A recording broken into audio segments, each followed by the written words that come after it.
छोट्या, त्यांना education facility नाही आहे, त्या विद्यार्थ्यांना तिथे नेतो आणि त्यांना सांगतो की तुम्ही नशीबवान आहात, तुम्हाला BSL ला ऍडमिशन मिळाली, तुम्ही नशीबवान आहात, तुम्हाला गाडी मिळाली, तुम्हाला मोबाईल मिळाला, तुम्हाला खर्चाला पैसे मिळाले, तुमचे आई वडील तिकडे जाऊन 10 ते 6 जॉब करतात आहे, महिन्याला पैसे आले, त्याच्यातलं मागच्या 1 वर्षापासून त्यांनी काहीही नवीन घेतलेलं नाहीये. तुमच्यासाठी लॅपटॉप घेतला, तुमच्यासाठी मोबाईल घेतला, तुमच्यासाठी गाडी घेतली.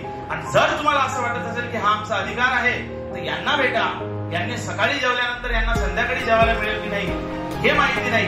जर कोणी दान दिलं तर जेवायला मिळेल, त्याच्या मानाने जेव्हा तुम्ही स्वतःसोबत कम्पेअर कराल तुम्हाला कळेल की आम्ही कुठे.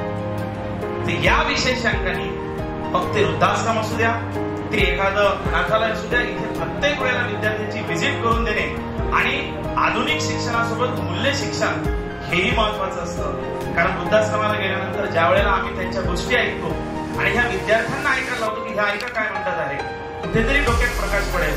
आणि जर आपण सुशिक्षित भारत घडवायचा असेल तर सोबत तो सुसंस्कृत सुद्धा असला पाहिजे. आणि हीच येणाऱ्या 2021 जी नवीन एज्युकेशन पॉलिसी आहे, सुशिक्षित प्लस सुसंस्कृत, या दोघांना मिळून जर येणारा भारत घडत असेल आणि त्याच्यामध्ये जर भांडेसर अकॅडमी काही प्रमाणात आपला वाटा टाकत असेल तर आम्हाला त्याचा सार्थ अभिमान आहे. अशा ऍक्टिव्हिटी दरवर्षी आम्ही